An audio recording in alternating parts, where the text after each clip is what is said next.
everything is in the leadership wheelhouse.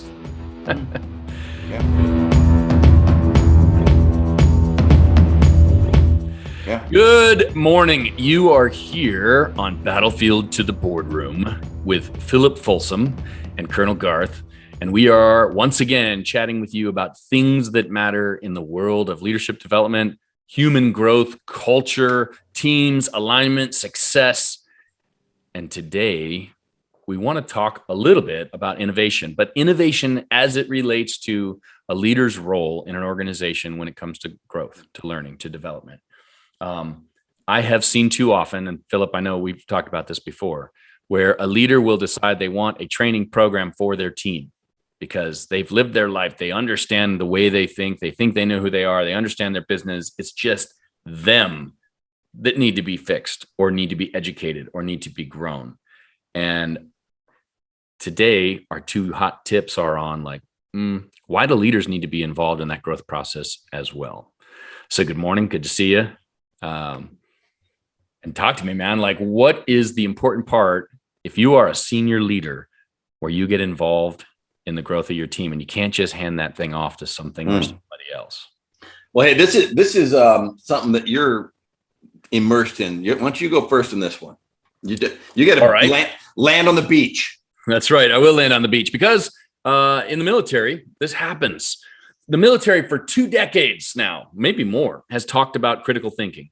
We hear it a lot in our education system right now, critical thinking. We need to teach people how to be critical thinkers. And it, like every process of maturation, requires a plan, a roadmap. So every company that's looking to grow critical thinkers, innovators, people who take the initiative, they've got to look at the whole picture. It's not just about fixing a lance corporal so that they don't have to march in formation to get where they want to be. If you're going to teach them to be critical thinkers, if you really want them to be able to look at data, examine it on their own, and come to their own conclusions, and by the way, conclusions that align with national level strategic thinking, you better have senior leaders who know how to lead that. You better have senior leaders in a company or in an organization that understand that sometimes people are going to come to different conclusions than you do. And that two people can look at the same piece of information and both be right and arrive at a different conclusion. And then what do you do with that? So I think my hot tip number one is get your ego out of it. As a senior leader, as somebody who's running an organization, when you look at your team and you're like, they don't have enough initiative, they don't have enough innovation, we're not doing enough to make change. The first thing you need to remove is your ego, because you may well be part of the problem. And if you're not part of the problem, you may be at least stopping them from making the next step. We can encourage critical thinking at all sorts of levels, but we need leaders who don't get emotionally upset when their teams don't arrive at the same conclusion that they do, that are able to remain calm, temperance, and search for new knowledge, prudence, right? So that they can understand how the other person got to that conclusion and then maybe shape them back the way they want them, or maybe accept that they were wrong and they should adjust. And that's hard because we've spent a lifetime putting ourselves on these pedestals and saying, because I'm teaching you leadership, I must be good. So get your ego out. You're not good. There's still stuff you can learn. I still have absolutely stuff I can learn. And some of it's stacks of books and some of it's conversations and some of it's just life experiences and taking a couple knocks. But the first step, get your ego out. Solid. Mine is going to be intentionality. And there's 1,000 ways to skin a cat. There's 1,000 ways through the woods, right? And there's so innovation is, I think, part of the topic we're discussing here is when to innovate, when to continually commit to a growth mindset, right, which is constant improvement, versus just the acknowledgement that there's a cost for that. There's a cost to be searching for improvement and change, and that we're losing efficiency. We also are going to be inviting in conflict, which is part of having people go on an exploration or in a journey into improvement. You're going to have people who are operating at a different pace. That's your OODA loop conversation. Some people are cycling through that OODA loop faster than others and arriving at a different place, which can be divisive.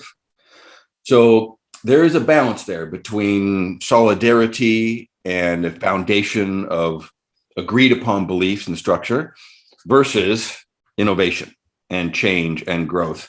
So I think good leaders are ones who are able to look at what is the greatest need for the organization at that time, at that moment.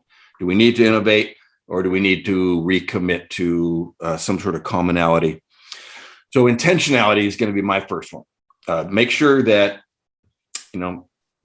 get conscious, pause, and really look at the terrain before. And again, removing your ego is part of that, because there's what you want, and then there's what the organization needs.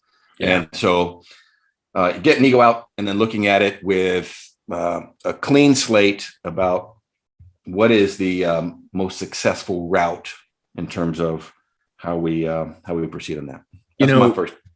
Sometimes too, that takes two leaders, because those are two different skill sets.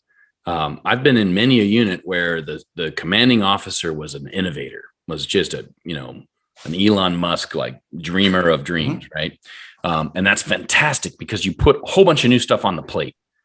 And then they were followed by someone who was more of a, not a bureaucrat, but an institutionalizer, right? Like, and they were very good at saying, okay, we got all this stuff on our plate. Now let's, make it so it has legacy, make it so it lasts. Let's put it in the right places. I don't want the peas to mix with the carrots or whatever. Right.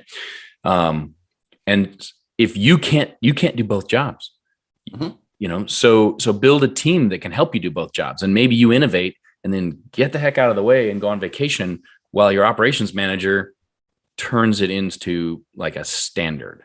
And then training people come in and turn that standard into a practiced standard.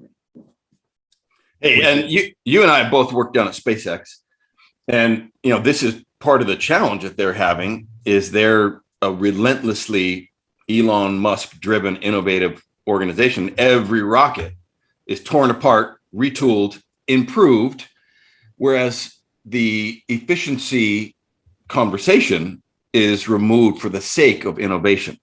So they're not getting the benefits of that beautiful reusable 10x rocket, which is really how we get the profits or the benefits out of that. So it is a beautiful tension between these two different engines. There's innovation and efficiency. Right. So again, it could, two different people who are holding those camps, really smart. Got to be able to switch back and forth. Yeah. So if getting ego out is the first one, and sort of understanding what your priority is the second one, then I would say practice the maturity to be able to execute on that, which is recognize which camp you're in and what's important, and then make use of your time other places. Unfortunately, you see a lot of organizations where a good innovator comes in and innovates, and then he sees the process coming, and then they understand the priority. They need to let their team onboard it, but they don't have anything else to do. So get a hobby, go other places, remove yourself if you have to physically, if not, mentally, like get something else to work on. And if you don't have a hobby, that's the most excellent way. Go write that book you've always been talking about, because if you don't stay out of the way, you will confuse your people and you will make it difficult for them to finish the innovation you started. So if the priority is to innovate, great, innovate, be in there, whiteboard it, put the sticky notes up, do all that great stuff, tear the engine apart, start all over again. Fantastic.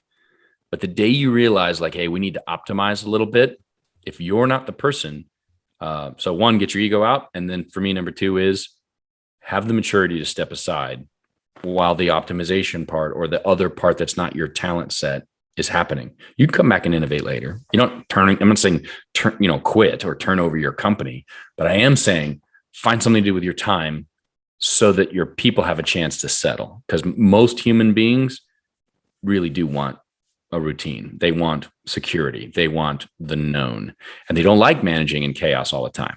So use it sparingly. Yep. I guess my second one, if this tack onto that is, leaders are head of culture before they're anything else. Whatever else is on your job description or your title, you're the head of culture. And what you model is more important than anything else you do. So whether that be efficiency and classic virtues and standards and values, or it's ferocious growth mindset, innovation, be intentional with it because you're creating your culture. Right. That's awesome. All right. Hey, Battlefield to the Boardroom, kind of carving a lot of ground on the map. But if you want to be an innovator, you need to think about your behavior. And as Philip says, the culture that you're setting for your organization. We'll catch you next time.